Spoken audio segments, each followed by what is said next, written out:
من الشيطان الرجيم. بسم الله الرحمن الرحيم. ياسين والقرآن الحكيم إنك لمن المرسلين على صراط مستقيم تنزيل العزيز الرحيم لتنذر قوما ما أنذر آباؤهم فهم غافلون لقد حق القول على أكثرهم فهم لا يؤمنون إنا جعلنا في أعناقهم أغلالا فهي إلى الأذقان وهم مقمحون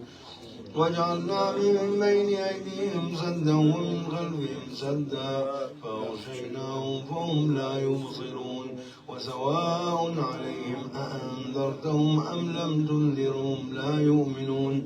إنما تنذر من اتبع الذكر وخشي الرحمن بالغيب فبشره بمغفرة وأجر كريم.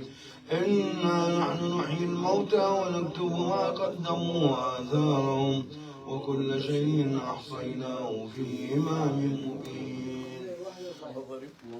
واضرب لهم مثلا أصحاب القرية إذ جاء المرسلون إذ أرسلنا إليهم اثنين فكذبوهما فعززنا بثالث فقالوا إنا إليكم مرسلون قالوا ما أنتم إلا بشر مثلنا وما أنزل الرحمن من شيء إن أنتم إلا تكذبون قالوا ربنا يعلم إنا إليكم لمرسلون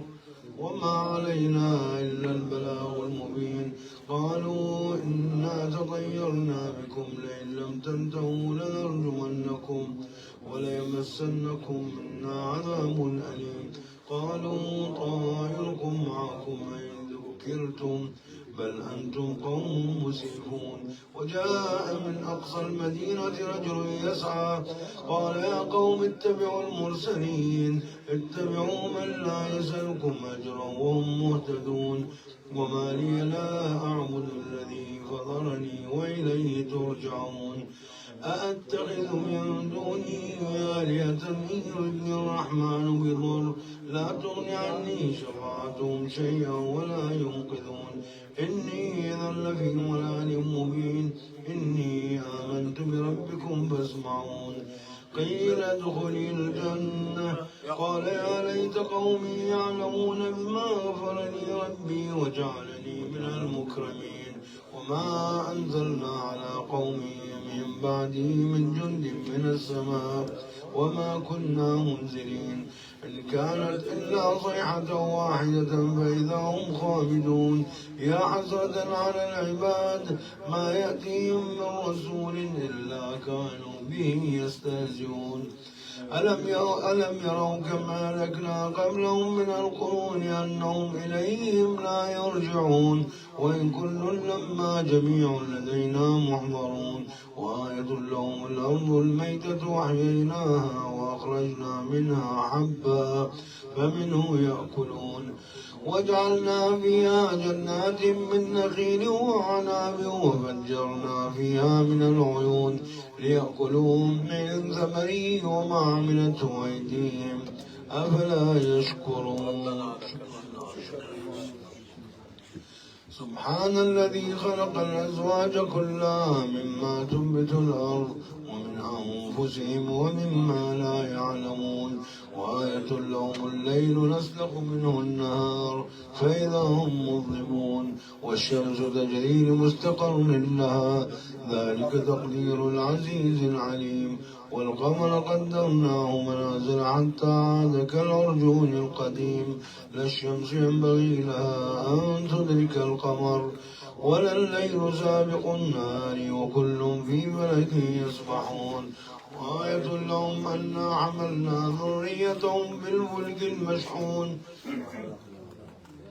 وخلقنا لهم من مثله ما يركبون وإن نشأ نغرقهم فلا طريق لهم ولا هم ينقذون إلا رحمة منا ومتاعا إلى حين وإذا قيل لهم اتقوا ما بين أيديكم وما خلفكم لعلكم ترحمون وما تأتيهم من آية من آيات ربهم إلا كانوا عنها معرضين وإذا قيل لهم أنفقوا مما رزقكم الله قال الذين كفروا للذين آمنوا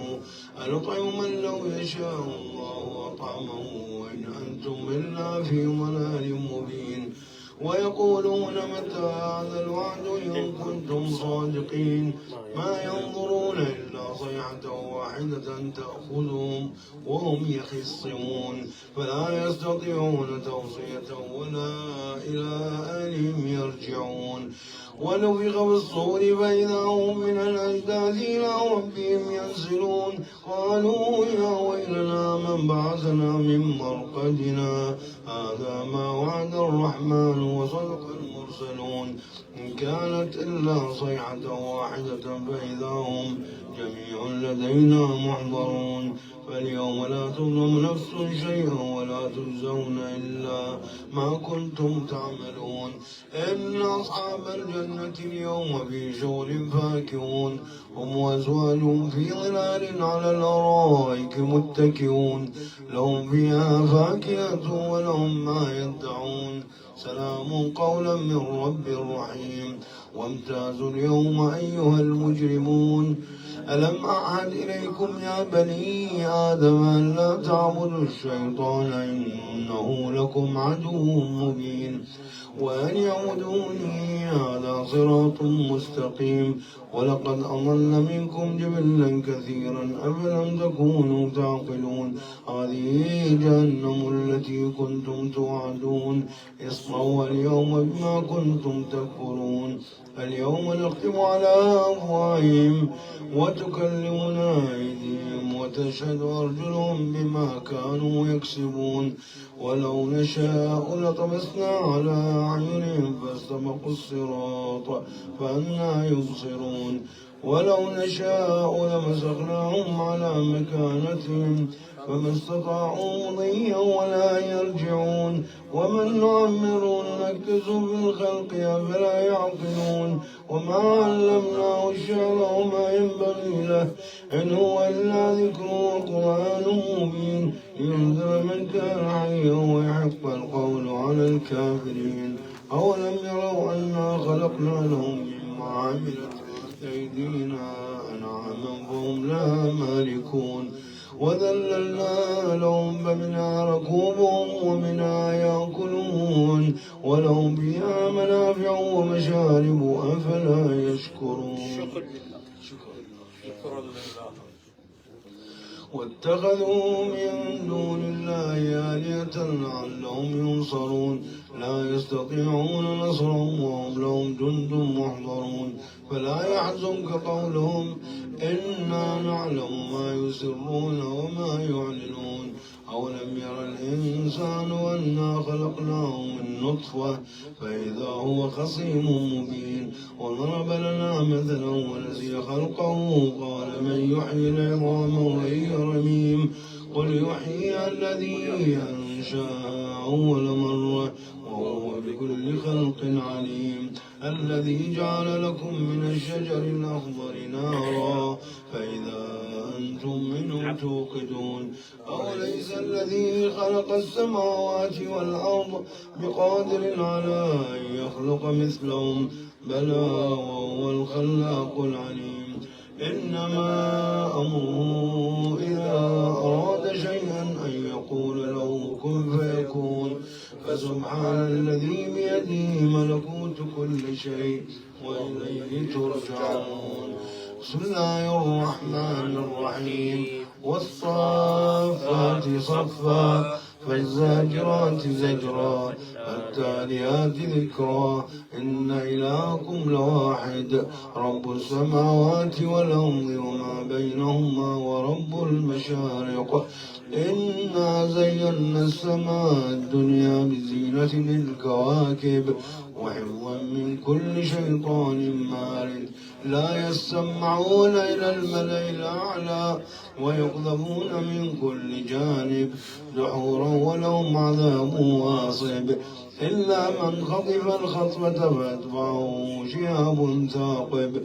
فاستفتهم أهم أشد خلقا أم من خلقنا إنا خلقناهم من طين لازب بل عجبت ويسخرون وإذا ذكروا لا يذكرون وإذا رأوا آية يستسخرون وقالوا إن هذا إلا سحر مبين أإذا متنا وكنا ترابا وعظاما أإنا لمبعوثون أو آباؤنا الأولون قل نعم وأنتم داخرون فإنما هي زجرة واحدة فإذا هم ينظرون وقالوا يا ويلنا هذا يوم الدين هذا يوم الفصل الذي كنتم به تكذبون احشروا الذين ظلموا وأزواجهم وما كانوا يعبدون من دون الله فادوهم إلى صراط الجحيم وقفوهم إنهم مسؤولون ما لكم لا تناصرون بل هم اليوم مستسلمون وأقبل بعضهم على بعض يتساءلون قالوا إنكم كنتم تأتوننا عن اليمين قالوا بل لم تكونوا مؤمنين وما كان لنا عليكم من سلطان بل كنتم قوما طاغين فحق علينا قول ربنا إنا لذائقون فأغويناكم إنا كنا غاوين فإنهم يومئذ في العذاب مشتركون إنا كذلك نفعل بالمجرمين إنهم كانوا إذا قيل لهم لا إله إلا الله يستكبرون ويقولون إنا لتاركو آلهتنا لشاعر مجنون بل جاء بالحق وصدق المرسلين إنكم لذائق العذاب الأليم وما تجزون إلا ما كنتم تعملون إلا عباد الله المخلصين أولئك لهم رزق معلوم فواكه وهم مكرمون في جنات النعيم على سرور متقابلين يطاف عليهم بكأس من معين بيضاء لذة للشاربين لا فيها غول ولا هم عنها ينزفون وعندهم قاصرات الطرف عين كأنهن بيض مكنون فأقبل بعضهم على بعض يتساءلون قال قائل منهم إني كان لي قرين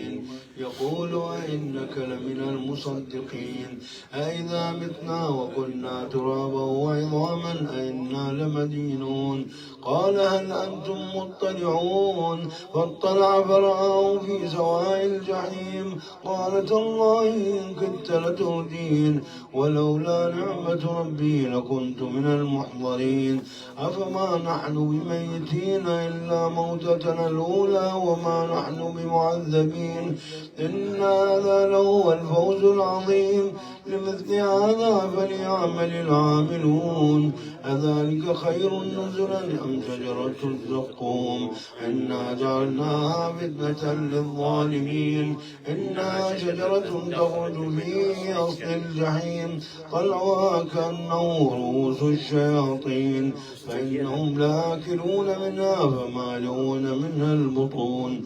ثم إن لهم عليها لشوما من حميم ثم إن مرجعهم إلى الجحيم إنهم ألفوا آباءهم ضالين فهم على آثارهم يهرعون ولقد ضل قبلهم أكثر الأولين ولقد أرسلنا فيهم منذرين فانظر كيف كان عاقبة المنذرين إلا عباد الله المخلصين ولقد نادانا نوح فلنعم المجيبون ونجيناه وأهله من الكرب العظيم وجعلنا ذريته هم الباقين وتركنا عليه في الآخرين سلام على نوح في العالمين إنا كذلك نجزي المحسنين إنه من عبادنا المؤمنين ثم أغرقنا الآخرين وإن من شيعته لإبراهيم إذ جاء ربه بقلب سليم إذ قال لأبيه وقومه ماذا تعبدون أئفكا آلهة دون الله تريدون فما ظنكم برب العالمين فنظر نظرة في النجوم فقال إني سقيم فتولوا عنه مدبرين فراغ إلى آلهتهم فقال ألا تأكلون ما لكم لا تنطقون فراغ عليهم ضربا باليمين فأقبلوا إليه يزفون قال تعبدون ما تنحتون والله خلقكم وما تعملون قالوا ابنوا له بنيانا فألقوه في الجحيم فأرادوا به كيدا فجعلناهم الأسفلين وقال إني ذاهب إلى ربي سيهدين رب هب لي من الصالحين فبشرناه بغلام حليم فلما بلغ معه السعي قال يا بني إني أرى في المنام أني أذبحك فانظر ماذا ترى قال يا أبت افعل ما تؤمر ستجدني إن شاء الله من الصابرين فلما أسلما وتله للجبين وناديناه أن يا إبراهيم قد صدقت الرؤيا إنا كذلك نجزي المحسنين إن هذا لهو البلاء المبين وفديناه بذبح عظيم وتركنا عليه في الآخرين سلام على إبراهيم كذلك نجزي المحسنين إنه من عبادنا المؤمنين وبشرناه بإسحاق نبيا من الصالحين وباركنا عليه وعلى إسحاق ومن ذريتهما محسن وظالم لنفسه مبين ولقد مننا على موسى وهارون ونجيناهما وقومهما من الكرب العظيم ونصرناهم فكانوا هم الغالبين وآتيناهم الكتاب المستبين وهديناهم الصراط المستقيم وتركنا عليهما في الآخرين سلام على موسى وهارون إنا كذلك نجزي المحسنين إنهما من عبادنا المؤمنين وإن إلياس لمن المرسلين إذ قال لقومه ألا تتقون أتدعون بعلا وتذرون أحسن الخالقين الله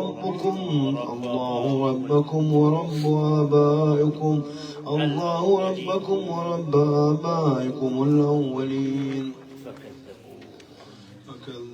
فكذبوه فإنهم لمحضرون إلا عباد الله المخلصين وتركنا عليه في الآخرين سلام على الياسين إنا كذلك نجزي المحسنين إنه من عبادنا المؤمنين وإن لوطا لمن المرسلين إذ نجيناه وأهله أجمعين إلا عجوزا في الغابرين ثم دمرنا الآخرين وإنكم لتمرون عليهم مصبحين وبالليل أفلا تعقلون وإن يونس لمن المرسلين إذ أبق إلى الفلك المشحون فساهم فكان من المدحضين فالتقمه الحوت وهو مليم فلولا أنه كان من المسبحين للبث في بطنه إلى يوم يبعثون فنبذناه بالعراء وهو سقيم وأنبتنا عليه شجرة من يقطين وأرسلناه إلى 100,000 أو يزيدون فآمنوا فمتعناهم إلى حين فاستفتهم ألربك البنات ولهم البنون أم خلقنا الملائكة إناثا وهم شاهدون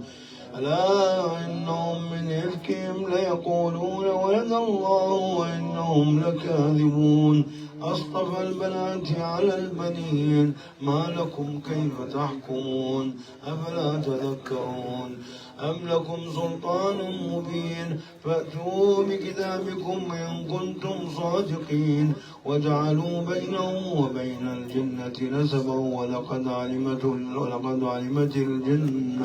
ولقد علمت الجنة إنهم لمحضرون سبحان الله عما يصفون إلا عباد الله المخلصين إنكم وما تعبدون ما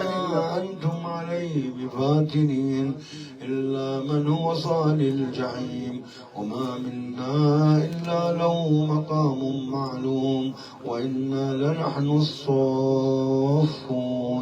وإنا لنحن المسبحون وإن كانوا ليقولون لو أن عندنا ذكرا من الأولين لكنا عباد الله المخلصين فكفروا به فسوف يعلمون ولقد سبقت كلمتنا لعبادنا المرسلين إنهم لهم المنصورون وإن جندنا لهم الغالبون فتول عنهم حتى حين وأبصرهم فسوف يبصرون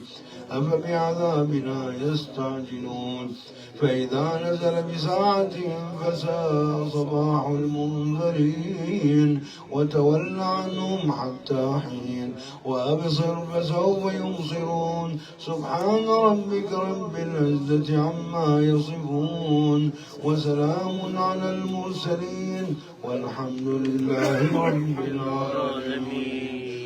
بسم الله الرحمن الرحيم صاد والقرآن ذي الذكر بل الذين كفروا في عزة وشقاق كم أهلكنا من قبلهم من قرن فنادوا ولا تحين مناص وعجبوا أن جاءهم منذر منهم وقال الكافرون هذا ساحر كذاب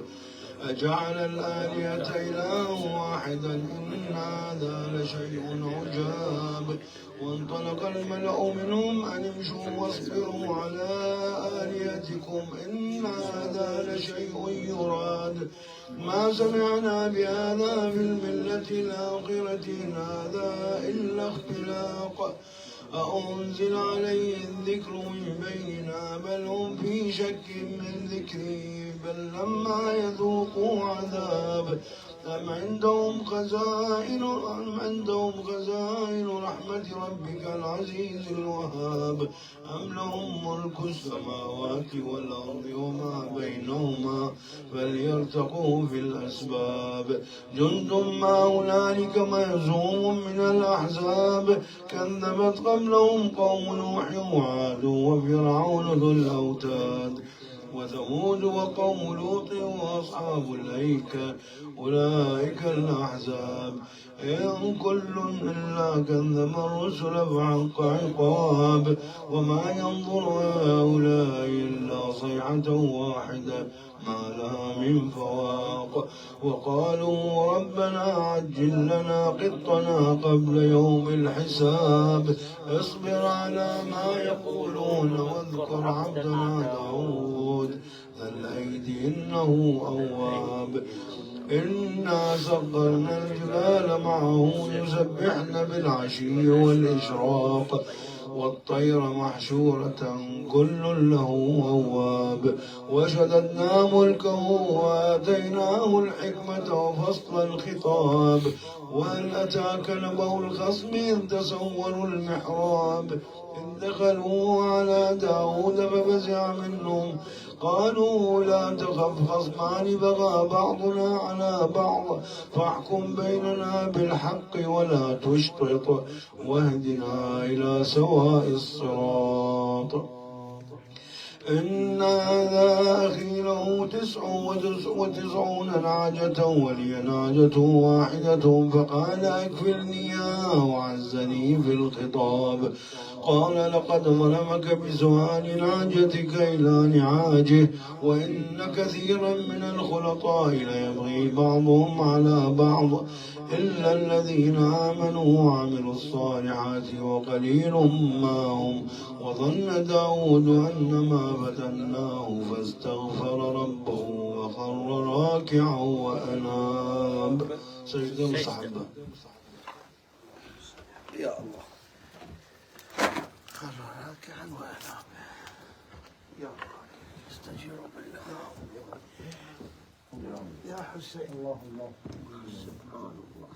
لا إله إلا الله حق الحصى. لا إله إلا لا الله. إله إلا الله إيمان وتوفيقا.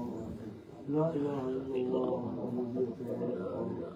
الله الله ربي حقا ولا أشرك به أحد. اللهم صل على محمد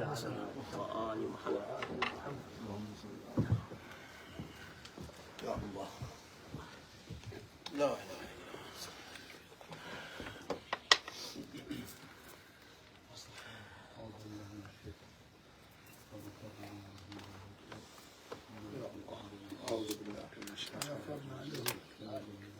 أعوذ بالله من الشيطان الرجيم. غفرنا له ذلك وإن له عندنا لزلفى وحسن مآب. يا داود إنا جعلناك خليفة في الأرض فاحكم بين الناس بالحق ولا تتبع الهوى فيضلك عن سبيل الله. إن الذين يضلون عن سبيل الله لهم عذاب شديد بما نسوا يوم الحساب. وما خلقنا السماء والأرض وما بينهما باطلا ذلك ظن الذين كفروا فويل للذين كفروا من النار. أم نجعل الذين آمنوا وعملوا الصالحات كالمفسدين في الأرض أم نجعل المتقين كالفجار. كتاب أنزلناه إليك مبارك ليدبروا آياته وليتذكر أولو الألباب. ووهبنا لداود سليمان نعم العبد إنه أواب. إذ عرض عليه بالعشي الصافنات الجياد فقال إني أحببت حب الخير عن ذكر ربي حتى توارت بالحجاب.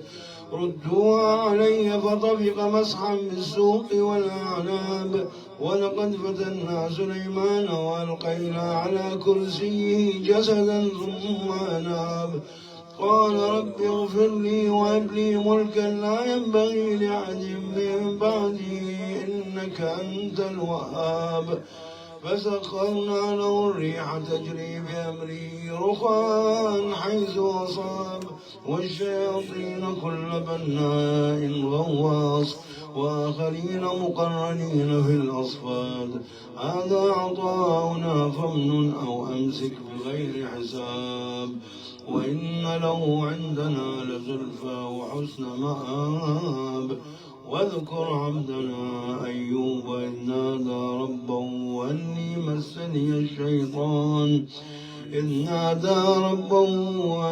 مسني الشيطان بنصب وعذاب. واركض برجلك هذا مغتسل بارد وشراب. ووهبنا له أهله ومثلهم معهم رحمة منا وذكرى لأولي الألباب. وخذ بيدك ضغثا فاضرب به ولا تحنث إنا وجدناه صابرا نعم العبد إنه أواب.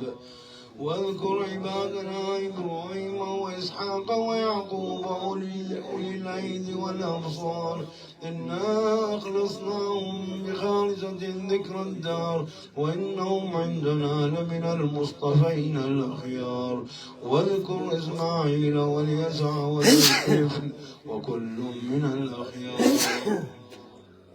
هذا ذكر وإن للمتقين الحسن مآب. جنات عدن مفتحة لهم الأبواب متكئين فيها يدعون فيها بفاكهة كثيرة وشراب.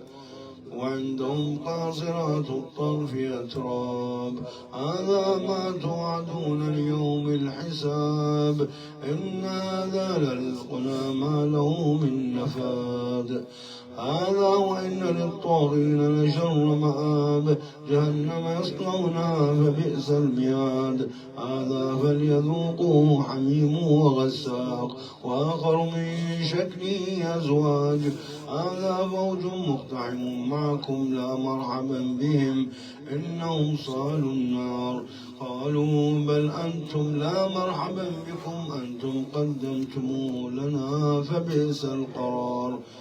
قالوا ربنا من قدم لنا هذا فزده عذابا ضعفا في النار وقالوا ما لنا لا نرى رجالا كنا نعدهم من الأشرار اتخذناهم سخريا أم زاغت عنهم الأبصار إن ذلك لحق تخاصم أهل النار قل إنما أنا منذر وما من إله إلا الله الواحد القهار رب السماوات والأرض وما بينهما العزيز الغفار قل هو نبأ عظيم أنتم عنه معرضون ما كان لي من علم بالملأ الأعلى إذ يختصمون إن يوحى إلي إلا أنما أنا نذير مبين إذ قال ربك للملائكة إني خالق بشرا من طين فإذا سويته ونفخت فيه من روحي فقعوا له ساجدين فسجد الملائكة كلهم أجمعون إلا إبليس استكبر وكان من الكافرين قال يا إبليس ما منعك أن تسجد لما خلقت بيدي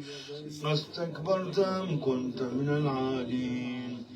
قال أنا خير منه خلقتني من نار وخلقته من طين قال فاخرج منها فإنك رجيم وإن عليك لعنتي إلى يوم الدين قال رب فأنظرني إلى يوم يبعثون قال فإنك من المنظرين إلى يوم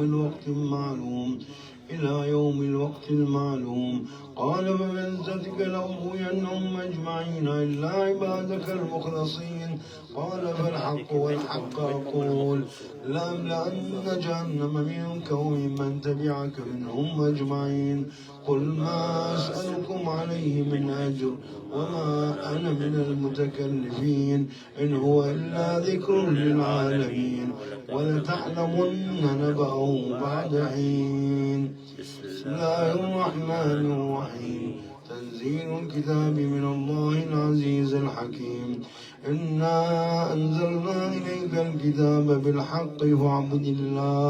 فاعبد الله مخلصا له الدين ألا لله الدين الخالص والذين اتخذوا من دونه أولياء ما نعبدهم إلا ليقربونا إلى الله زلفى إن الله يحكم بينهم فيما هم فيه يختلفون إن الله لا يهدي من هو كاذب كفار لو أراد الله أن يتخذ ولدا لاصطفى مما يخلق ما يشاء سبحانه هو الله الواحد القهار خلق السماوات والأرض بالحق يكور الليل على النهار ويكور النار على الليل وسخر الشمس والقمر كل يجري لأجل مسمى ألا هو العزيز الغفار خلقكم من نفس واحدة ثم جعل منها زوجها وأنزل لكم من الأنعام 8 أزواج يخلقكم في بطون أمهاتكم خلقا من بعد خلق في ظلمات 3 ذلكم الله ربكم له الملك لا إله إلا هو فأنى تصرفون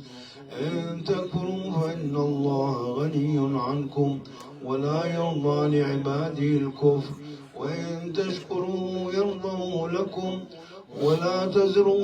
تزر وازرة وزر أخرى ثم إلى ربكم مرجعكم فينبئكم بما كنتم تعملون إنه عليم بذات الصدور وإذا مس الإنسان ضر دعا ربه منيبا إليه ثم إذا خوله نعمة منه نسي ما كان يدعو إليه من قبل وجعل لله أندادا ليضل عن سبيله قل تمتع بكفرك قليلا إنك من أصحاب النار أمن هو قانت آناء الليل ساجدا وقائما يحذر الآخرة ويرجو رحمة ربه قل هل يستوي الذين يعلمون والذين لا يعلمون إنما يتذكر أولو الألباب قل يا عبادي الذين آمنوا اتقوا ربكم للذين أحسنوا بهذه الدنيا حسنة وأرض الله واسعة إنما يوفى الصابرون أجرهم بغير حساب قل إني أمرت أن أعبد الله مخلصا له الدين وأمرت لأن أكون أول المسلمين قل إني أخاف إن عصيت ربي عذاب يوم عظيم قل الله أعبد مخلصا له ديني فاعبدوا ما شئتم من دونه قل إن الخاسرين الذين خسروا أنفسهم وأهليهم يوم القيامة ألا ذلك هو الخسران المبين لهم من فوقهم ظلل من النار ومن تحتهم ظلل ذلك يخوف الله به عباده يا عباد فاتقون والذين اجتنبوا الطاغوت أن يعبدوها وأنابوا إلى الله لهم البشرى فبشر عباد الذين يستمعون القول فيتبعون أحسنه أولئك الذين هداهم الله وأولئك هم أولو الألباب أفمن حق عليه كلمة العذاب أفأنت تنقذ من في النار لكن الذين اتقوا ربهم لهم غرف من فوقها غرف مبنية تجري من تحتها الأنهار وعد الله لا يخلف الله الميعاد ألم تر أن الله أنزل من السماء ماء فسلكه ينابيع في الأرض ثم يخرج به زرعا مختلفا ألوانه ثم يهيج فتراه مصفرا ثم يجعله حطاما إن في ذلك لذكرى لأولي الألباب أفمن شرح الله صدره للإسلام فهو على نور من ربه فويل للقاسية قلوبهم من ذكر الله أولئك في ضلال مبين الله نزل أحسن الحديث كتابا متشابها مثانية تقشعر منه جلود الذين يخشون ربهم ثم تلين جلودهم وقلوبهم إلى ذكر الله ذلك هدى الله يهدي به من يشاء ومن يضلل الله فما له من هاد أفمن يتقي بوجهه سوء العذاب يوم القيامة وقيل للظالمين ذوقوا ما كنتم تكسبون كذب الذين من قبلهم فأتاهم العذاب من حيث لا يشعرون فأذاقهم الله الخزي في الحياة الدنيا ولعذاب الآخرة أكبر لو كانوا يعلمون ولقد ضربنا للناس في هذا القرآن من كل مثل لعلهم يتذكرون قرآنا عربيا غير ذي عوج لعلهم يتقون ضرب الله مثلا رجلا فيه شركاء متشاكسون ورجلا سلما لرجل هل يستويان مثلا الحمد لله بل أكثرهم لا يعلمون إنك ميت وإنهم ميتون ثم إنكم يوم القيامة عند ربكم تختصمون. اللهم صل وسلم وزد وبارك على رسول الله وآله الأطهار، على رسول الله وآله الأطهار. ونحن على ذلك من الشاهدين والشاكرين، والحمد لله رب العالمين. وصلى اللهم على محمد وآل الطيبين الطاهرين. اللهم صل على محمد وآل محمد وعجل فرجهم والعن أعداءهم. أحسنت والله. أحسنت يا بطل. جزاك الله ألف خير. أبو مرتضى العطواني وأحمد الجابري أبو مصطفى دي يتابعونا اليوم على هذا، باكر يجون إن شاء الله فطور، وراها نختم القرآن وأعمال رمضانية. هلا بيهم يا حسين، الجميع مدعوين. ملا باسم باكر إن شاء الله.